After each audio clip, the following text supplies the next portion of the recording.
Convergence YouTube achievement unlocked. Ladies and gentlemen, we here at Soylent Theater have occasionally received some constructive criticism of our shows in the past. Like Speak Up. Like Speak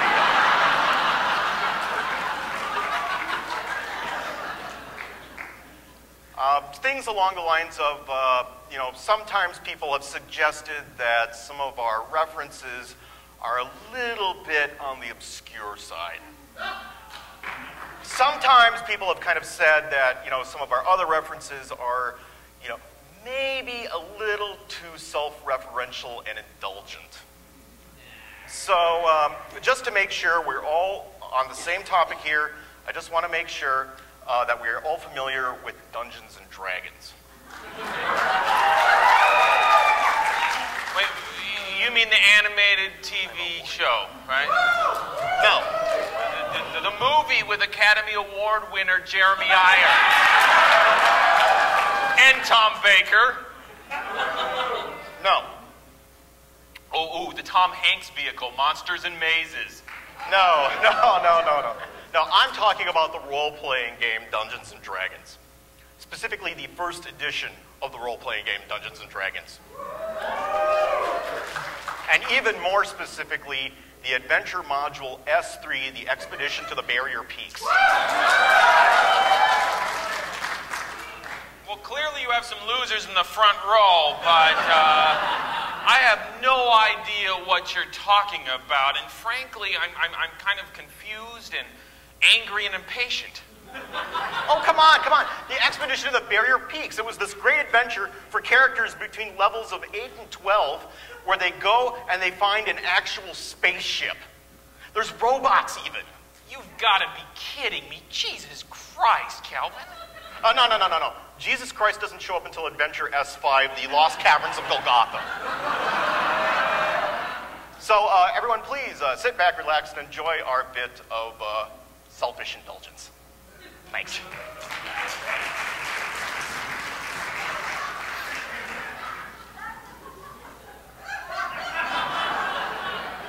Attention, intruder. Please identify yourself. I am Lord Bligian, a warrior of such vast experience and ability that if one were forced to quantify me numerically, I'd say I'm about 10th level, give or take.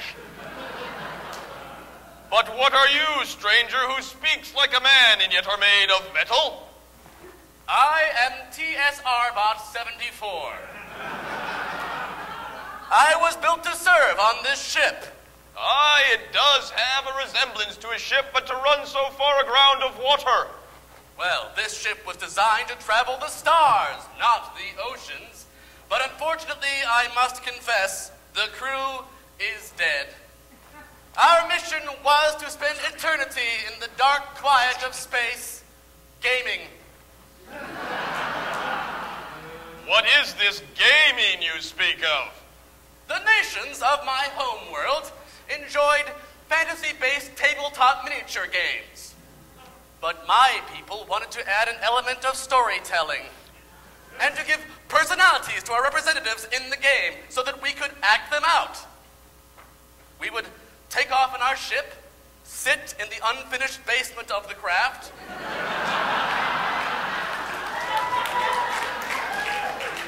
circled around Jeff's card table and pretend to have adventures, much like the ones you yourself probably have every day. This was a golden age. Mike's dad always had beer. We'd chip in a couple of bucks for pizza. It was awesome. Truly, this must have been the sport of kings! That's probably overstating it a bit. But such a paradise was not to last. There were some, those who valued the role-playing aspect of the game, who were frustrated when the pacing of the story was bogged down by rules and charts. Others, who valued the charts and the rules, said it made it more fun and more realistic to pay attention to charts such as weapon type to hit bonus versus armor class. It does stand to reason that different kinds of weapons increase or decrease my odds of successfully striking my opponent depending on what kind of armor he or she is wearing. But worse than this was the profitability for those companies that created these games. Once players purchased the core rule books, there were only so many supplements they were willing to buy. Eventually, the industry found a way to make games and be profitable. The CCG. What is this CCG you speak of? It is an acronym standing for the Collectible Card Game. Players would buy a starter deck and then expand their resources by purchasing or trading for rarer, more powerful cards. Winning the game became a combination of player ability and financial investment. It was a huge success. To gamers, collectibles are like heroin. Like what? Like drugs. Try me again. Like potions of invulnerability. Yes. I've been invisible a couple times, if you know what I mean. But did these CCGers survive? No, but they were not the only collection of gamers. Some, those who appreciated more role-playing, chose a different path. LARPing. What is this LARPing you speak of? It is another acronym, live-action role-playing. Players would dress up as their characters and move about and interact within environments. This sounds quite unmanly.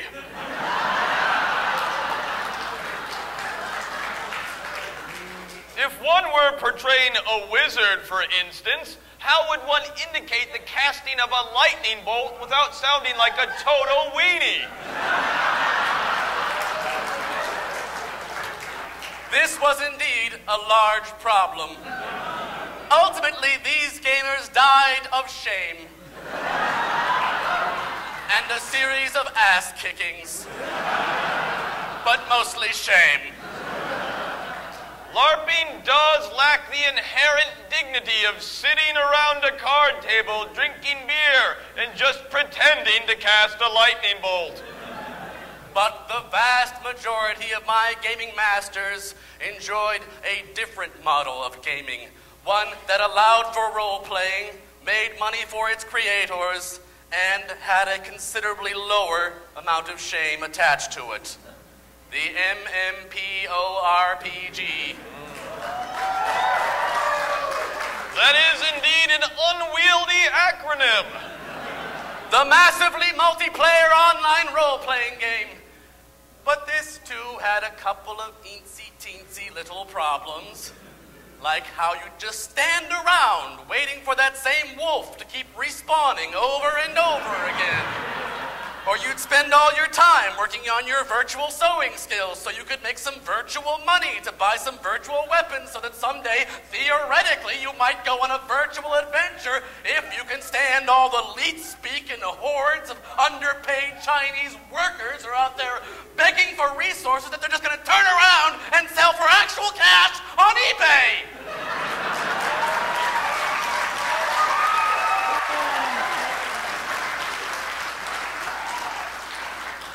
You lost me somewhere around leet. It started to suck a little bit, too. These gamers also passed into nothingness. Only a tiny sliver survived. Some found small, independently produced games with bold new modes of play, available often on the internet, published as PDFs. Ah, portable document format. Exactly. These game creators escaped financial pitfalls by avoiding large, hardbound books filled with flashy graphics. What became of them? I don't know. They didn't have large, hardbound books with flashy graphics. What do I care? Now I fear there is no future for real role-playing games. Ah, fear not, my bucket-headed friend. For I know the true spirit of role-playing. It goes by an acronym that sounds like this. I-K-Y-A-T-I-T-A-Y-T. I-K-Y-A-T-I-T-A-Y-T. I kill you and then I take all your treasure. Die, robot! Give me the booty, robot! Booty bot.